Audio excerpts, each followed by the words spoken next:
চলো আব্বা, ব্যাগ নাও জিসান নে, চলো। এই যে আলিফ আর জিসান স্কুলে যাচ্ছে, সকাল সকালই চলে এসেছে জিসান আজকে, কারণ ওরা একটু দেরি করেই যায়, মানে লেট করে। আমি গাড়িতে তুলে দিই, তো গাড়ি না পেলে হেঁটে যাই, কিন্তু বেশিরভাগ গাড়িতে উঠাই দিই, কিন্তু গাড়ি পেতেও দেরি লাগে অনেক। তো এই যে এরা দুইজন চলে যাচ্ছে, ওকে নুডলস রান্না করে দিয়েছিলাম, তো সেটাই খেয়েছে। তো জিসান ডাকতে এসেছিলো, তো আমি বলছি ঠিক আছে চলো আমি তোমাদের গাড়িতে উঠাই দিয়ে আসি, তো চলুন তো গাড়িতে উঠাই দিয়ে আসি।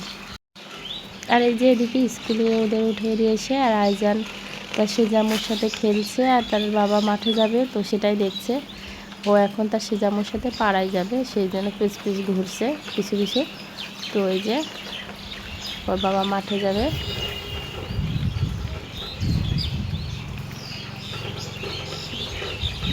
আর এই দেখেন আইজানের ছাগল এটা তাকিয়ে আছে, কারণ আজকে খাবার।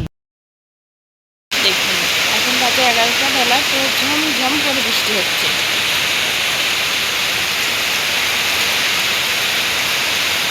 আমি ভাবলাম বৃষ্টিটা সেভাবে হয়তো নামবে না, তো না, বৃষ্টিতে ঝমঝম করে বৃষ্টি হচ্ছে।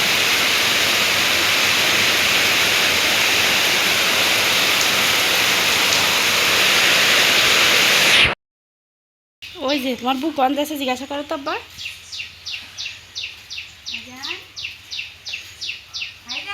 আইজানের বুক গন্ধ আছে বাবা।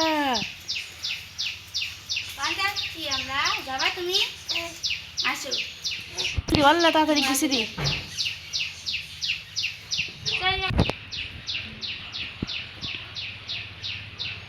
বুরকাত যাবা। আর এই যে এদিকে আপনাদের ভাইয়া মাঠে গেছিলো, তো মাঠে সার দিয়ে এসছে, তো এটা এখন খাবার খাচ্ছে। তো খাবার খেয়ে আবারও মাঠে যাবে, বৃষ্টি হয়েছিল বলছে কাজ হয়নি, কোনো দোকানে বসেছিল। আর ওইদিকে লামিয়ারা বৃষ্টির জন্য কোথায় যাবে সেটাও যেতে পারছে না। বৃষ্টির আগে লামিয়া গুছিয়েছিল, তো বৃষ্টি থামার সাথে সাথে লামিয়া রেডি। তো চলুন দেখি লামিয়া কোথায় যায়। তো এই যে লামিয়া গেছে তার আপুর বাড়ি, তো আমরাই আর আইজানও রেডি, আমি আর আইজান যাবো একটু বাজারে। তো চলুন, বাজারে একটু কাজ ছিল, ব্যাংকের একটু কাজ ছিল, তো এসছি। এই যে আইজান তো দুষ্টামি করছে, আর আমি একটু ভুল টাইমে এসে পড়েছে, লাঞ্চ টাইমে চলে এসেছি। তো এই যে আমি বসে আছি, আমি বাড়িতে চলে যাবো এখনই।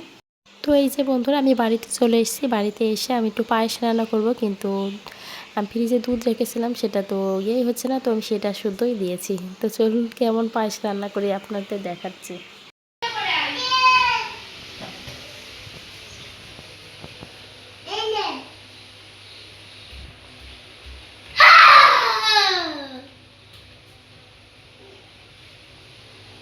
যাও রাফি উপরে যাও, এসে দেখবা তোমার নানির পায়েস রেডি।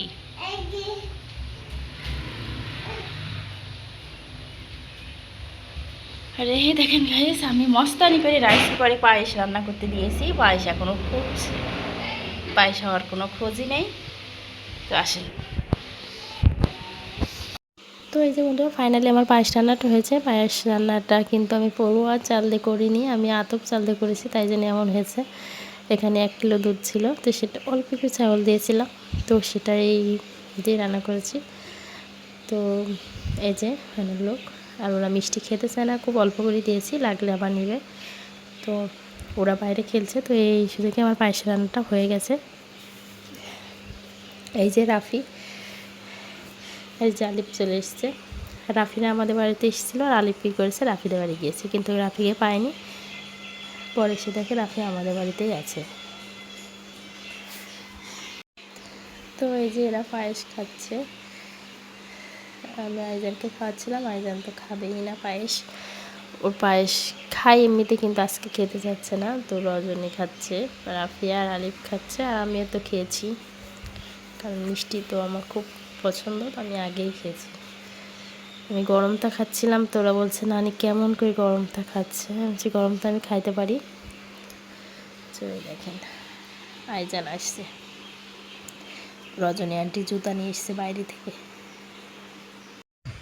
আর এই যে এদিকে রাত হয়ে গেছে, রাত আইজান ঘুমিয়েও গেছে।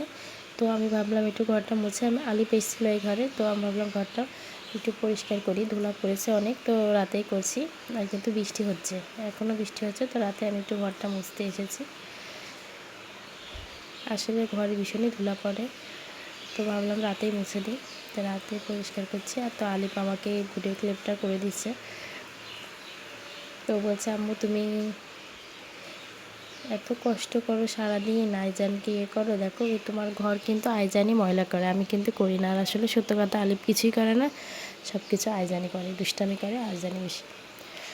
তো কি বন্ধুরা, আপনারা ভালো থাকেন, সুস্থ থাকেন, আমার জন্য দোয়া করেন, আমার জান পাখি দুইটার জন্য দোয়া করেন, আর আমার মনের আশাগুলো যেন খুব শীঘ্রই পূরণ হয় সেটাও দোয়া করেন। বাই বন্ধুরা, আল্লাহ হাফিজ।